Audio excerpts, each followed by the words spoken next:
Hello everyone, कैसे हैं दोस्तों। मैं इस वीडियो में बात करने वाला हूं जो बिहार में विशेष विद्यालय अध्यापक की भर्ती आई है। 7,279 पदों पर 7,279 पोस्ट पर जो भर्ती आई है उसमें कौन कौन से अभ्यर्थी अप्लाई कर सकते हैं, आपके पास क्वालिफिकेशन क्या होना चाहिए, आपकी एज कितनी होनी चाहिए, इसमें आपको फीस कितनी पे करनी पड़ेगी, आपका सिलेक्शन कैसे होगा, कहां कहां से प्रश्न पूछे जाएंगे, कितने प्रश्न आपसे पूछे जाएंगे, इन सब चीजों को कवर करने वाला हूं मैं इस वीडियो में। दोस्तों, जब वेबसाइट पर डिटेल्ड एडवर्टाइजमेंट नहीं आया था, विस्तृत विज्ञापन वेबसाइट पर नहीं आया था, तब दोस्तों मैंने शॉर्ट में एक वीडियो बनाई थी और आप लोगों को इंफॉर्मेशन दी थी कि ऑफिशियल नोटिस जारी हो गई है। 7,279 पदों पर भर्ती है, कब से कब तक आप अप्लाई कर सकते हो। और दोस्तों, मैंने आप लोगों को यह भी बताया था जब वेबसाइट पर विस्तृत विज्ञापन जारी हो जाएगा, डिटेल्ड एडवर्टाइजमेंट आ जाएगा,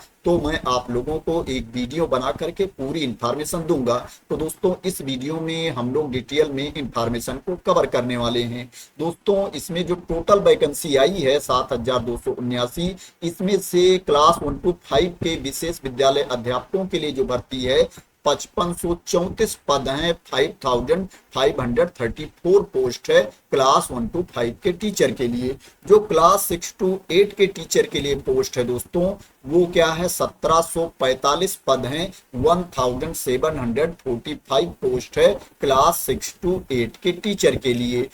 इसमें क्लास 1 to 5 के टीचर को मूल कोट वर्ग 1 से 5 के शिक्षकों को जो सैलरी दी जाएगी दोस्तों, उसका वेतनमान 25,000 रुपए है। इनिशियल बेसिक पे 25,000 रुपीज है। इसमें अदर अलाउंसेज भी जुड़ेंगे, अदर भत्ते भी जुड़ेंगे, तो आपकी सैलरी इसमें ज्यादा हो जाएगी। दोस्तों, क्लास 6 to 8 के टीचर के लिए जो सैलरी है दोस्तों, इसका वेतनमान 28,000 रुपए है, जो इनिशियल बेसिक पे है 28,000 रुपीज है। इसमें अदर अलाउंसेज भी जुड़ेंगे, अदर भत्ते भी जुड़ेंगे, तो आपकी सैलरी इसमें ज्यादा हो जाएगी।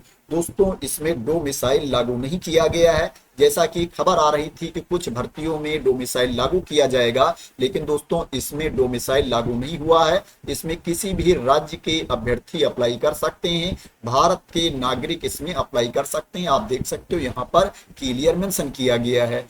दोस्तों, इसमें यह भी बताया गया है कि आपको BS या स्टेट भी क्वालिफाई होना चाहिए। अगर आप क्लास 1 to 5 के टीचर बनना चाहते हैं, वर्ग 1 से 5 के लिए अप्लाई करना चाहते हैं, तो आपको BS या स्टेट पेपर 1 क्वालिफाई होना चाहिए। अगर आप वर्ग 6 से लेकर के 8 के लिए अप्लाई करना चाहते हैं, क्लास 6 to 8 के टीचर बनना चाहते हैं, तो आपको BS या स्टेट पेपर 2 क्वालिफाई होना चाहिए। अगर क्वालिफिकेशन की बात करें तो क्लास 1 to 5 के लिए वर्ग 1 से 5 के विशेष विद्यालय अध्यापक के लिए जो आपके पास क्वालिफिकेशन होना चाहिए, आपको 12वीं पास होना चाहिए, 12th की सर्टिफिकेट आपके पास होनी चाहिए, और उसमें 50% मार्क्स होने चाहिए, 50% अंक होने चाहिए, और आपके पास स्पेशल एजुकेशन में, विशेष शिक्षा में DLED भी होना चाहिए। और क्या है, आपके पास भारतीय पुनर्वास परिषद का वैध CRR नंबर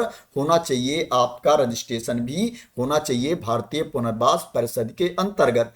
और दोस्तों, आपके पास अंतर दिव्यांगता क्षेत्र में 6 माह का अध्यापन प्रशिक्षण भी होना चाहिए।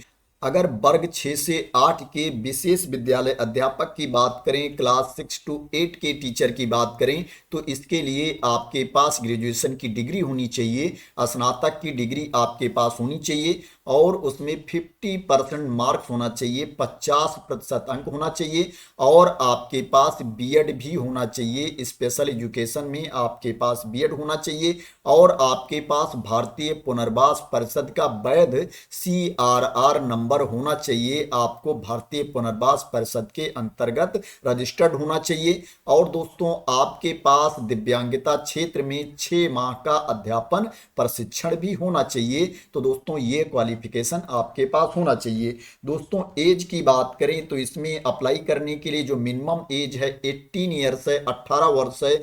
1/8/2025 को आपकी उम्र 18 साल से कम नहीं होनी चाहिए, और जो मैक्सिमम एज है अधिकतम उम्र है दोस्तों वो 1/8/2023 को गणना की जाएगी। 1/8/2023 को आपकी एज, अगर आप अनरिजर्व कैटेगरी के कैंडिडेट हैं, पुरुष अभ्यर्थी हैं, तो 37 साल से ज्यादा नहीं होनी चाहिए। पिछड़ा वर्ग, अत्यंत पिछड़ा वर्ग अभ्यर्थियों के लिए जो एज लिमिट है पुरुष एवं महिला के लिए एवं अनरिजर्व कैटेगरी के महिला के लिए जो अपर एज लिमिट है 40 ईयर्स है, 40 साल है। एवं अनुसूचित जाति, अनुसूचित जनजाति पुरुष एवं महिला अभ्यर्थियों के लिए जो अधिकतम उम्र है 42 वर्ष है, 42 ईयर्स मैक्सिमम एज लिमिट है। दोस्तों यहाँ पर एक अच्छी बात यह है कि बिहार विशेष विद्यालय अध्यापक पात्रता परीक्षा 2023 में उत्तीर्ण होने वाले प्रशिक्षित अभ्यर्थियों को नियुक्ति के इस प्रथम संव्यवहार में अधिकतम आयु सीमा में 10 वर्ष की छूट दिनांक 1/8/2023 को आधार मानकर दे होगी। दोस्तों जिन्होंने बिहार विशेष विद्यालय अध्यापक पात्रता परीक्षा 2023 में पास की है उनको 10 साल की छूट भी दी जाएगी उम्र सीमा में 1 अगस्त 2023 को आधार मान करके। तो दोस्तों ये अच्छी बात है। अब दोस्तों बात करते हैं कि इसमें आपका सिलेक्शन कैसे होगा। दोस्तों इसमें रिटन टेस्ट होगा, लिखित परीक्षा होगी। रिटन टेस्ट लिखित परीक्षा के बेसिस पर आपका सिलेक्शन होगा। इसमें आपका इंटरव्यू नहीं होगा, साक्षात्कार नहीं होगा, ओनली क्या है लिखित परीक्षा होगी। और दोस्तों जो लिखित परीक्षा होगी इसमें आपसे ऑब्जेक्टिव टाइप के क्वेश्चंस पूछे जाएंगे, बहुविकल्पीय प्रश्न आपसे पूछे जाएंगे। दोस्तों इसमें जो प्राथमिक विद्यालय वर्ग 1 से 5 के शिक्षक के लिए जो परीक्षा होगी, क्लास 1 to 5 टीचर के लिए जो एग्जाम होगा दोस्तों उसमें एक पेपर होगा, उसके अंतर्गत 2 भाग होंगे, 2 सेक्शन होंगे, सेक्शन 1 एंड सेक्शन 2। दोस्तों इसमें टोटल आपसे 150 क्वेश्चंस पूछे जाएंगे, 150 प्रश्न पूछे जाएंगे और उसके लिए आपको 150 मार्क्स मिलेगा, 150 अंक आपको मिलेंगे। और जो आपको टाइम दिया जाएगा 2.5 घंटे का टाइम आपको दिया जाएगा पेपर देने के लिए। दोस्तों इसमें जो भाग 1 होगा, सेक्शन 1 होगा दोस्तों भाषा अहर्ता का होगा, उसमें आपसे लैंग्वेज के क्वेश्चन पूछे जाएंगे और जो टोटल प्रश्न आपसे पूछे जाएंगे भाग 1 में 30 क्वेश्चंस आपसे पूछे जाएंगे, 30 प्रश्न आपसे पूछे जाएंगे और भाग 2 में आपसे 120 प्रश्न पूछे जाएंगे, 120 क्वेश्चन पूछे जाएंगे। जो भाग 2 होगा वो सामान्य अध्ययन का होगा। दोस्तों जो भाग 1 है ये क्वालिफाइंग इन नेचर है, इसको आपको पास करना पड़ेगा। भाग 2 के बेसिस पर फाइनल मेरिट लिस्ट तैयार की जाएगी। दोस्तों भाग 1 में भाषा अहर्ता के लिए अंग्रेजी से प्रश्न पूछे जाएंगे एवं हिंदी या उर्दू या बांग्ला से आपसे प्रश्न पूछे जाएंगे। हिंदी, उर्दू या बांग्ला में से आपको एक भाषा का चुनाव करना पड़ेगा। इसमें कम से कम आपको 30% अंक लाना पड़ेगा। दोस्तों सामान्य अध्ययन में जो आपसे प्रश्न पूछे जाएंगे प्राथमिक गणित, मानसिक क्षमता परीक्षण, सामान्य जागरूकता, सामान्य विज्ञान, सामाजिक विज्ञान, भारतीय राष्ट्रीय आंदोलन, भूगोल और पर्यावरण से संबंधित प्रश्न आपसे पूछे जाएंगे। और जो प्रश्नों का पाठ्यक्रम होगा दोस्तों वो SCERT, NCERT से संबंधित होगा, लेकिन इसका स्तर उम्मीदवार हेतु निर्धारित न्यूनतम अहर्ता के आलोक में होगा। जैसे क्या है प्राइमरी के लिए 12वीं क्वालिफिकेशन मांगा गया है, तो जो आपसे प्रश्न पूछे जाएंगे 12वीं लेवल के प्रश्न आपसे पूछे जाएंगे। तो दोस्तों ये प्राथमिक विद्यालय के शिक्षक के लिए जो एग्जाम होगा उसके बारे में इंफॉर्मेशन थी। जो मध्य विद्यालय के लिए एग्जाम होगा, मध्य विद्यालय वर्ग 6 से 8 के शिक्षकों के लिए जो परीक्षा होगी दोस्तों इसमें जो आपका पेपर होगा उसमें 3 सेक्शन होंगे, 3 पार्ट होंगे दोस्तों, भाग 1, भाग 2, भाग 3, सेक्शन 1, सेक्शन 2, सेक्शन 3। दोस्तों जो भाग 1 होगा ये भाषा अहर्ता का होगा, लैंग्वेज का होगा। दोस्तों इसमें आपसे 30 क्वेश्चन पूछे जाएंगे, 30 प्रश्न आपसे पूछे जाएंगे।